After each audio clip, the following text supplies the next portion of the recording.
This is Special Prosecutor Larry Klayman. I'm the only lawyer ever to obtain a court ruling that a president of the United States committed a crime. For truth. For competition. As a young lawyer, I helped break up AT&T. That's why you have all your cell phones today. For sovereignty. For the Republic. I'm the guy who, at Judicial Watch, which I founded, uncovered the Chinagate scandal. Millions of dollars going to the Clinton campaign, corrupting our political system. For the privacy of citizens. And I'm the only guy to have enjoined the National Security Agency from mass surveillance on hundreds of millions of Americans. Tearing it up. I'm the son of meat packers in Philadelphia, Pennsylvania. I know how to slice and dice. Bringing it back. We're going to take this country apart and put it back together again in the way envisioned by our founding fathers. It's not just talk. We're not just regurgitating news stories. Larry Klayman, special prosecutor, is making the news. And now, here's Larry. Welcome to this week's edition of Special Prosecutor with Larry Klayman. We have a very special guest today. No one's heard from him for over a decade. He's very important in the context of what's going on today with regard to the Justice Department and Bruce Ohr and all the criminals over there. His name is Peter Paul. You may remember him because when I was running Judicial Watch back in the 1990s, he came to see me. He said he had put on a Hollywood tribute to Bill Clinton, which raised nearly $2 million in hard money campaign contributions for Hillary Clinton's Senate campaign in that year. Actually, it was the year 2000. And Peter came forward with all this information, canceled checks, photographs, everything. The Clintons were dead to rights. At the time, he was being investigated for securities and later bank fraud. And we agreed to represent him if he would come forward and spill the beans on the Clintons. And we're going to have the story of what happened after that, because fast forward, who was involved? None other than Bruce Ohr. So listen very intently to the second and third segments of the show today, because the past is a prologue, and Peter Paul remains a very important player in this history of what's happening at the Justice Department and what's happening today. But you know me as a person of action. I just don't sit around and get documents and take the documents over to Fox News and say, hey, put me on so I can beat my chest and tell the world how great I am. Those are my former colleagues at Judicial Watch, Tom Fitton in particular. You know I've been critical of him. He's not an ethical person, to say the least. And someday I'll tell the whole story about that. But the fact is that we at Freedom Watch bring hard-hitting cases, and Larry Klayman personally brings hard-hitting cases. We have so many documents. We have so much evidence. The same thing's true for Congress. You know, they go on TV and on Fox News and elsewhere, this is what we're doing, this is what we intend to do. We've got Senator Lindsey Graham. I'm going to conduct a hearing into what happened at the Justice Department when he's asked, are you going to, force prosecutions? He says, well, I have no power to do that. I'm just going to get answers to questions. We have enough answers to questions. What we need is justice, because our justice system has fallen apart. And that's why I founded Judicial Watch. When I ran Judicial Watch for 10 years, that's what we did. We brought real cases, not just Freedom of Information Act cases, getting documents. We brought hard-hitting other actions that were super important in bringing about justice. And that's what I'm doing now at Freedom Watch. I want you to go to freedomwatchusa.org, support our cause, contribute with tax-deductible contributions. We need the help. We need to get bigger. We've got so many cases and so many citizens' grand juries that we have lined up ready to start that we need that support. But in my private capacity, I also represent clients. And one of those clients was on this show a few weeks ago. Her name is Laurie Luhn, L-U-H-N, Laurie Luhn. Laurie Luhn was the right-hand person to Roger Ailes at Fox News, as probably you know by now. And she was sexually abused. She was assaulted. She was really treated like dirt by Roger Ailes. And we brought lawsuits on her behalf with regard to Showtime and Blumhouse Television and a writer by the name of Gabriel Sherman, because they're doing an 8-part miniseries called The Loudest Voice in the Room. And in fact, Laurie Luhn is one of the principal players in that miniseries, played by A-list actress Annabelle Wallis. Yet Showtime and Blumhouse don't want to even use Ms. Luhn as a consultant so they get the facts right. There have been articles before written by Gabriel Sherman. He did it for his own profit. He then wrote this book, Loudest Voice in the Room. He sold it to Showtime and Blumhouse. He's making a lot of money, but they won't let Laurie Loon participate in telling the real story because what Sherman wrote previously, in large part, was incorrect. And we want to make sure this is an accurate rendition of the large-scale sexual abuse, mistreatment of women that went on at Fox News and is still going on today. Now, this week, we filed a lawsuit. I filed it in my private capacity in the District of Delaware. That's where Blumhouse Television and where Showtime are incorporated. And it alleges that these entities are using Miss Loon's likeness and being, her life story, to make money, to make a lot of money, millions and millions and millions of dollars. And we simply ask that she be fairly compensated because during the time that after she had left Fox News, and when everything hit the fan, when Gretchen Carlson, one of the hosts, former Miss America, brought a lawsuit against Roger Ailes, that's when everything came out.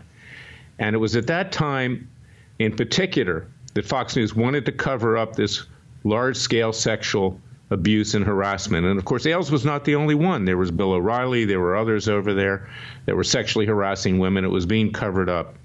Now, who was covering it up? Ailes' right-hand man, Bill Shine, who later became the director of communications in the White House with President Trump. It was a mistake by President Trump. He has a weakness. I love the president, but his weakness is that everything revolves around Fox News. Well, you know, some things shouldn't revolve around Fox News, and that means hiring some guy that covered up crimes by Roger Ailes. But who else covered up those crimes? An individual by the name of Suzanne Scott. She was also in that inner circle of Roger Ailes. Now, what happened after Ailes had to step down, after he was, in effect, fired because the heat got too hot in the kitchen for Fox News, is that Suzanne Scott was made the CEO, the chief executive officer of Fox News. Now, why did Fox News do that? Because she knew where the bodies were buried. She knew where the skeletons were buried. And they needed a woman to come in there to deflect from all this abuse that had occurred towards women at Fox News. Now, Suzanne Scott knows about what happened to Laurie Loon. I urge you to go to LarryKlayman.com and read the complaint. This is a situation which is very, very serious because this kind of conduct, this dishonesty, is what continues on at the network. Now, you all have to be asking yourself the question, why is Larry Klayman, a conservative, critical of Fox News? Because I dealt with him a long time ago. You can read about it in my book, Whores, Why and How I Came to Fight the Establishment. You can buy that at Amazon.com. You can buy it at BarnesandNoble.com. You could buy it at WND.com, other places, booksellers. You know, when I wrote that book, I wanted to tell the truth. I've never minced words. I always say it like it is as far as I'm concerned. People may differ with me, but I'm going to say what I believe. And that's why I love the president, too, because he says what he believes. But he's thrown himself in bed with the wrong network in many ways. There needs to be a new conservative network. There needs to be something done. Sinclair Broadcasting was trying to be a rival to Fox News, and I think that it got wired by Fox News and its lobbying, and Merger was killed. Newsmax needs to be promoted more. One America Network, OAN, needs to be boosted up. We need competition because, frankly, this network is going left, in addition to covering up this ongoing sexual abuse. You've got Judge Napolitano, so-called Judge Napolitano, is taking a shot at Trump every step of the way. Chris Wallace on Sunday taking shots at President Trump. Shepard Smith, others over there. See, the network is run and owned by the Murdochs. The Murdoch brothers now run it. James Murdoch is a liberal. Lachlan Murdoch, another son, is kind of in between. But they're playing both sides of the street, and that's what Fox has been doing. Even the president's been critical of them.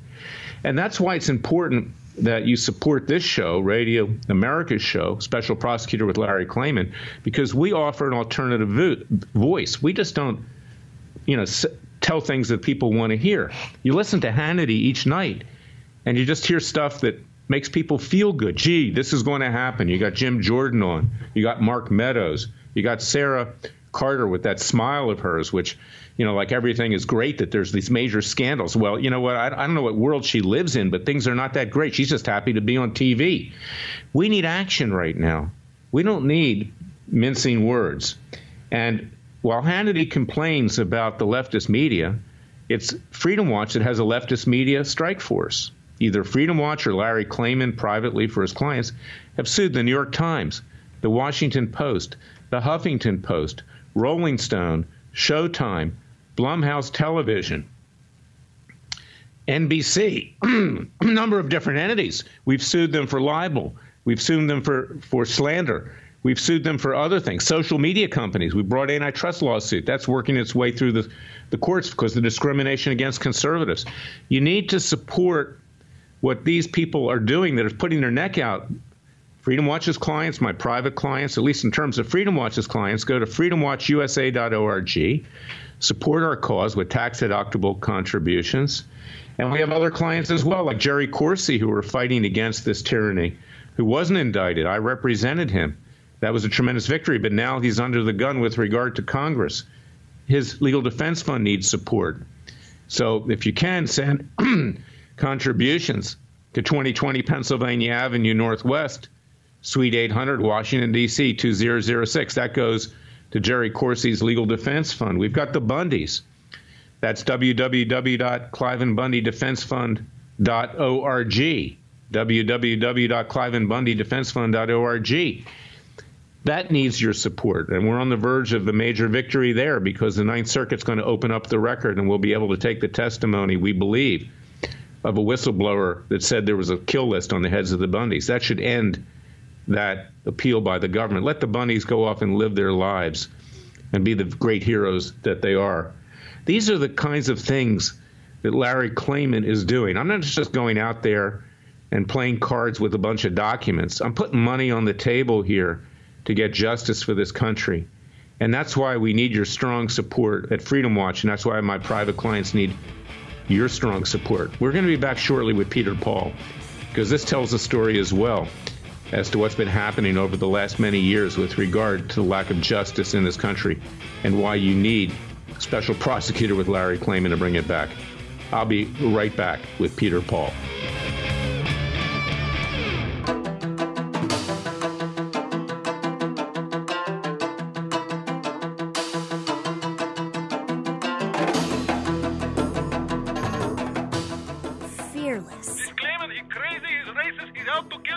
Dangerous. Don't care. Use the court and the law. Lethal. This is bad. Special prosecutor. Very bad. Larry Klayman. If you'd like to support Freedom Watch and this radio show, go to freedomwatchusa.org. I'm back with my client, someone who really hasn't been heard from for almost 18 years. He's an individual by the name of Peter Paul. He had information about the criminality of the Clintons. He risked his freedom. He risked his family's well-being to come forward with the truth. And we're going to tell that story today. You can read about it, too, in my book, Whores, Why and How I Came to Fight the Establishment, which came out in 2009. And he has a history with Bruce Ohr, the infamous Bruce Ohr, in terms of what happened with regard to him. Peter, welcome to Special Prosecutor with Larry Klayman. Tell us, the listeners, how it is that you came to meet me, what the situation was at that time in 2001, and what you had been doing with regard to the Clintons. It's a long story. I was building a global internet entertainment company with my best friend, the creator of all of the Marvel superheroes, Stan Lee. I thought, in connection with building a global enterprise at the time, that associating a former president as a outside director of the company to advance our global aspirations was a good idea. Little did I know the history of the Clintons in dealing with people that they associated with in business. And the situation that evolved after I was able to make an offer to Bill Clinton June of 2000 in anticipation of him leaving the White House, I was represented in my efforts by the chairman of the Democratic Party, Ed Rendell, who indicated that my financial support of Hillary Clinton's first political campaign would be the way to get Bill Clinton's interest in post-White House employment. And so I proceeded to become Hillary Clinton's largest donor for her inaugural political activity, running for the Senate in New York. I produced the largest fundraiser in history for a federal candidate as a gala farewell for Bill Clinton, and the largest private concert that had been produced with international headliners for 1,500 people, which included the leaders of the Democratic Party and leaders in the entertainment industry. That activity cost me close to $1.5 million, which was an in-kind contribution to her political campaign. I wasn't aware at the time that there were such things as in-kind contributions, and that would be excessive by approximately $1,498,000 in terms of my ability to make a direct contribution for her campaign. To summarize, what happened after that was immediately after I produced this fundraising event, and I had coordinated with Hillary's chief of staff and other personnel who were giving her daily reports and inviting her involvement in helping associate talent for the gala concert, which she actively did, and negotiating with the producer that I hired to produce the event. He was CBS's #1 specials producer, Gary Smith, who is a friend of Hillary's, and she helped negotiate his fee. That her involvement and my contribution effectively made the entire process a violation of federal election laws. And that activity was subsequently hidden by the Clintons for various reasons. That was triggered initially by the... Peter, we're going to be right back, and we're going to continue this because this is a super important story because it comes fast forward today, particularly with regard to allegations that President Trump has violated campaign finance laws. Whatever the allegations were, it pales compared to what we're talking about now. We'll be right back with Peter Paul.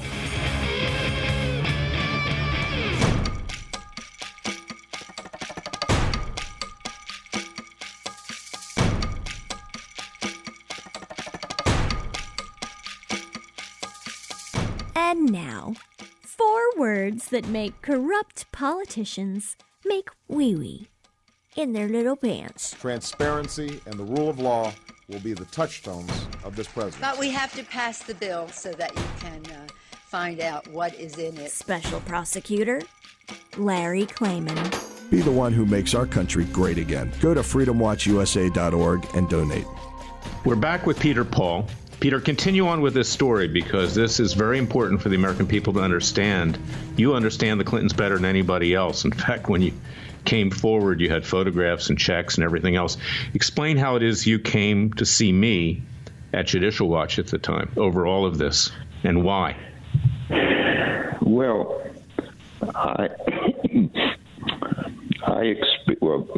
Bill Clinton, through the intermediary that he directed to coordinate our activities together and to communicate the deal points that he would require to become an outside director.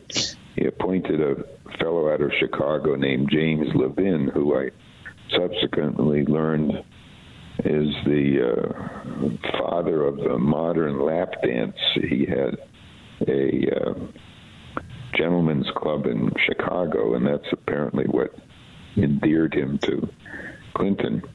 Anyway, that fellow went back and forth between Washington and Los Angeles in my offices. He vetted me and the company, which was a public company at the time, and he communicated an offer that I made of a package of $17 million in stock and cash for Clinton to devote a year after he left the White House to meetings that we would arrange in Europe and Asia. And part of the negotiations occurred when Clinton was at Camp David, and Levin went to visit him there to conclude the arrangements. And Levin then proceeded to coordinate with my Japanese investor, who had the largest animation company in Asia at the time, and he wanted to have Clinton help promote his activities as well. So this Mr. Levin ultimately seduced my investor at a time when the dot-com meltdown was occurring, and ours was a dot-com company, a leader in internet entertainment at the time.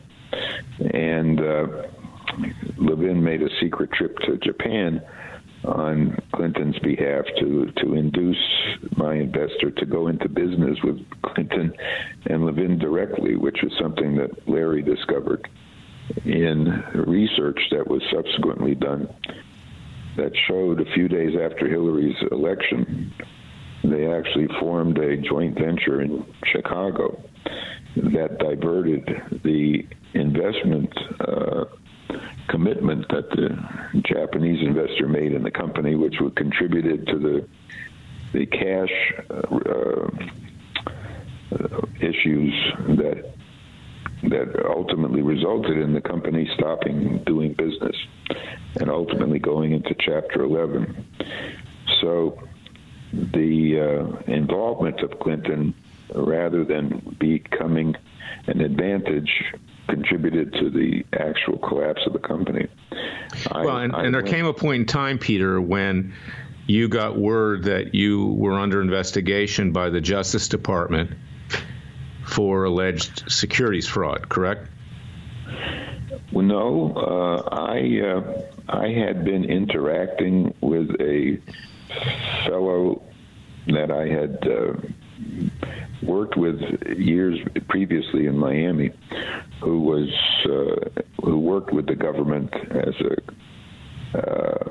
cooperating individual, it's called, and I was coordinating with him regarding actions that were taken by various people to help collapse the stock in the company.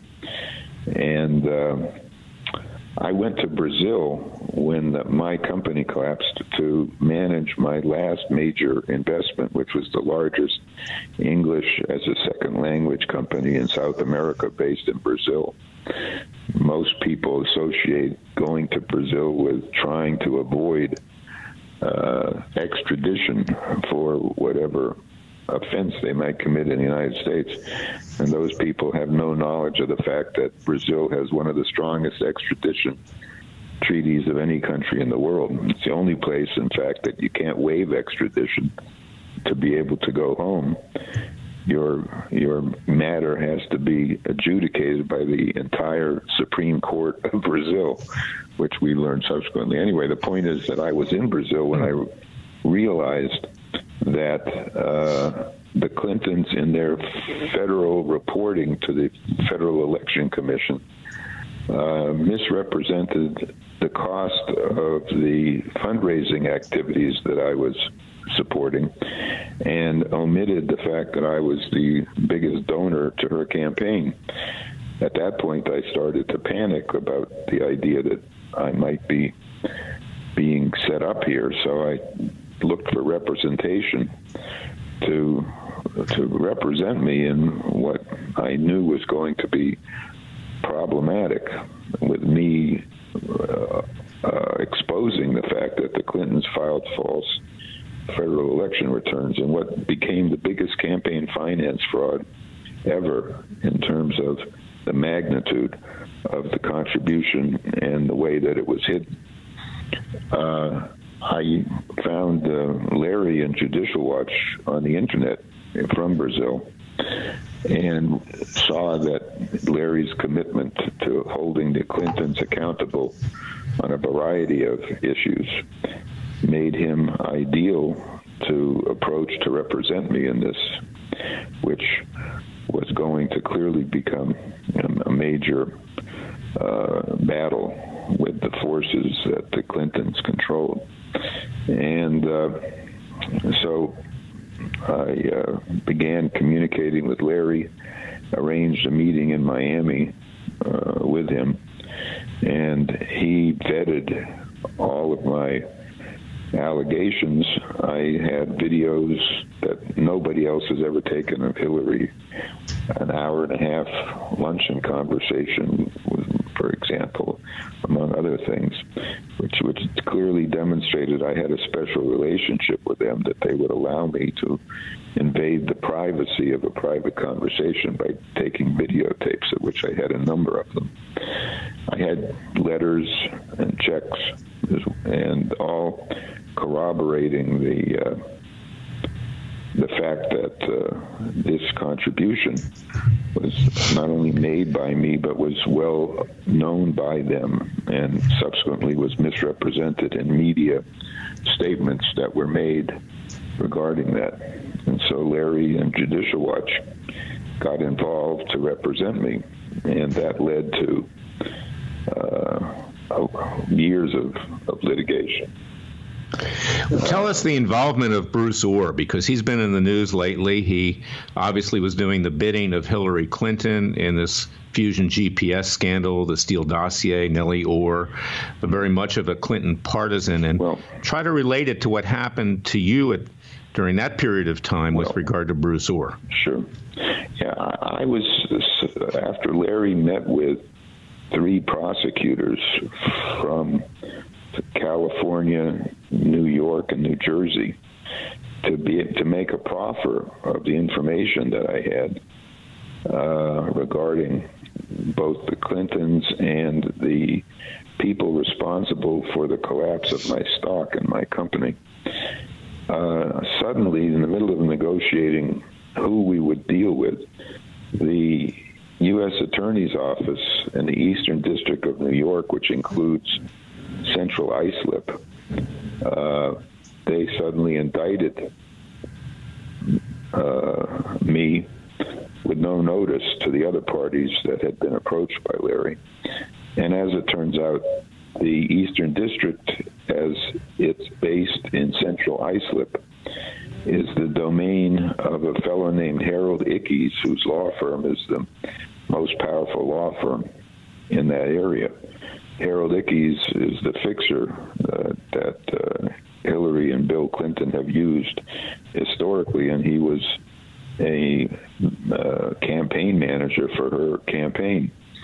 And so the fact that I was indicted in New York, in Central Islip, where I had absolutely no connection with any activities there other than the fact that a broker lived in Long Island, which was the only link between any jurisdiction in the Eastern District of New York and the issues that they were making about the stock collapsing in my company, which I did everything possible, and the evidence demonstrated that my effort was to support the stock and protect shareholders from losing value.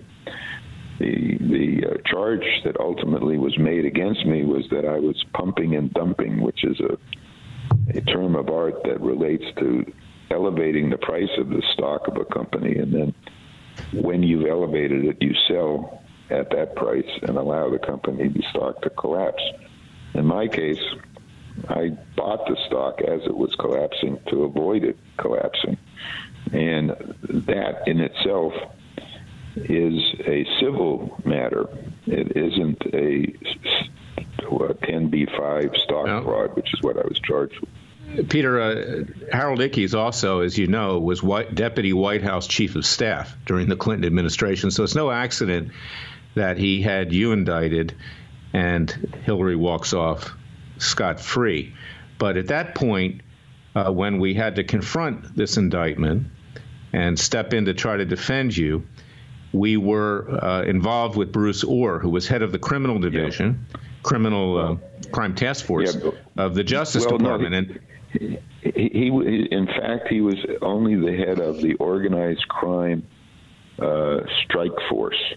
And it was a peculiar position to have him delegated to supervise the discussions that we had about how my cooperation could be presented to the government and how that would affect their prosecuting me.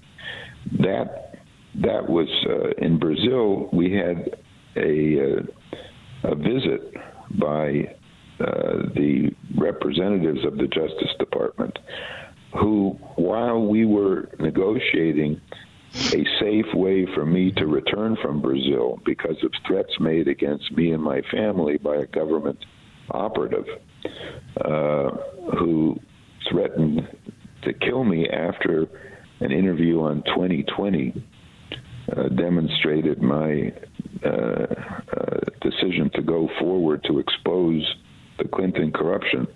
That night, after that broadcast, I got a phone call in which threats were made against me and my family, and part of those threats were recorded and sent to Larry, who sent them to the existing Attorney General at the time, John Ashcroft. And that triggered Ashcroft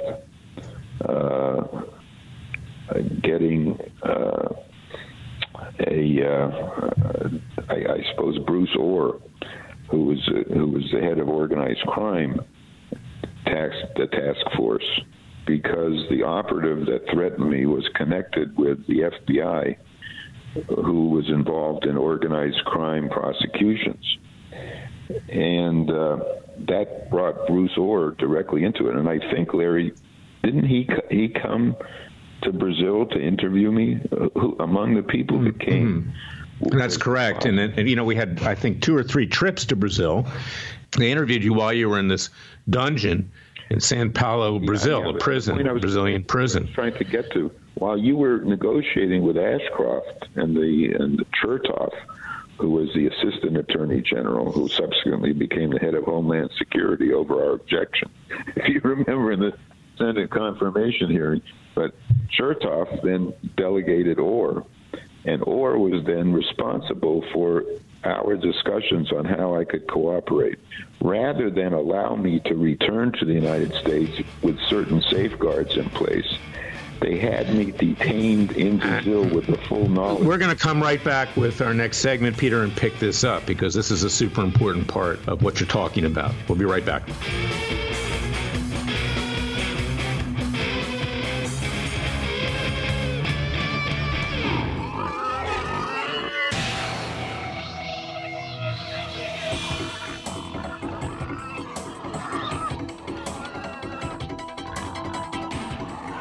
Before he was a trial lawyer, he sliced him and diced him. People used to ask me, Larry, what caused you to start Judicial Watch and now Freedom Watch, given the powerful forces in this country that put you at risk? In a meat packing plant. I'm the son of meat packers in Philadelphia, Pennsylvania. I know how to slice and dice. A very special prosecutor, Larry Klayman. If you'd like to support Freedom Watch and this radio show, go to freedomwatchusa.org. I'm back with Peter Paul, and we're talking about Bruce Orr, because what happened from that point forward is that, in fact, nothing happened with regard to the Clintons, but an individual by the name of, I don't recollect, Peter, Jeffrey Rosen or David Rosen, who was Hillary Clinton's campaign manager, he wound up getting indicted in Los Angeles for alleged campaign finance violations, but Hillary was never indicted. It went to trial. The jury couldn't figure out why this poor guy was being indicted and tried, and Hillary wasn't, and he wound up getting acquitted. But the bottom line here is that Bruce Orr effectively covered up for Hillary Clinton. He assured me that he would bring about justice with regard to her at the time, assured you. He was down there in Brazil. His people were down there. They were interviewing you many, many hours, many days. Bruce Orr resurfaces again running interference for Hillary Clinton, doing a number on the president with his wife, Nellie Orr, Fusion GPS, the Steele dossier. We all know the story. But you're the one who had the first experience with this character. And, tell us a little more about that. Yeah, well, first I want to make a quick reference to the David Rosen trial, which was, for some reason, held in Los Angeles instead of Washington, or the place where the campaign was run. Rosen was indicted for allegedly hiding the amount of money that I paid to support Hillary's fundraising activities, notwithstanding that Hillary told the Washington Post 3 days after the event through Howard Wolfson that the event cost over $1 million, and it was an in-kind contribution in reference to my making the contribution. Notwithstanding that the campaign said that, they indicted Rosen because the campaign only reported $480,000 as the cost of the event and misrepresented who paid for it. So somehow Rosen got indicted for hiding the cost of the event that was acknowledged 3 days after the event by Hillary through her spokesman. But worse than that was the entire judicial apparatus was corrupted. The judge who oversaw the trial was appointed by Bill Clinton. His name was Matz. And Matz said before the trial began that Hillary Clinton had absolutely nothing to do with this and that I was a con man. So the judge effectively discredited me and the case before the case began. The government, rather than objecting to that gross intervention by the judge, piped in and said, yes, that's true. Hillary Clinton had absolutely nothing to do with this, and proceeded with this kangaroo court trial that was intended to inoculate the Clintons and to be used as a way to explain, well, that matter was adjudicated and he was acquitted. And obviously... Well, Peter, and the moral to the story is that Hillary Clinton gets off scot-free. They indict David Rosen, kind of making him the fall guy, and you wind up doing 10 years in prison. And that tells you something about our justice system. You can see what's going on today, and that's why you're telling the story is so important, because you came forward courageously to try to bring about justice. You realized what had went on. You wanted to, hold the Clintons accountable, and this is what happened. And Bruce Ohr covered it up, and so did others. It's interesting, too, that this occurred during the Bush administration, so it tells you that the deep state at the Justice Department was alive and well then and was not being controlled by Bush or the Attorney General. Absolutely, but Ohr was involved in further discussions in the United States. They used the Brazilian incarceration awaiting the Supreme Court's decision to extradite me as an effort to try to coerce me to plead guilty before I came back. And they said to me, we'll drop the charges if you plead guilty. And I said, I didn't commit a 10b-5 violation. I'm not going to plead guilty. So they kept me there for 2.5 years. And they put me in a maximum security state penitentiary in what was called the Corridor of Death, where they burned prisoners regularly. Peter, we only have about 15 seconds left. I'm going to bring you back, if you're able to do that, next week, if you're free to tell more of this story. But this tells you something. They wanted Jerry Corsi, my client, to plead to something he didn't do as well. This is the way things work at our Justice Department, and this is why you need a Freedom Watch and a Larry Klayman and clients like Peter Paul. God bless you, Peter. Thank you for everything that you did. Thank you. We'll be back next week with Special Prosecutor with Larry Klayman.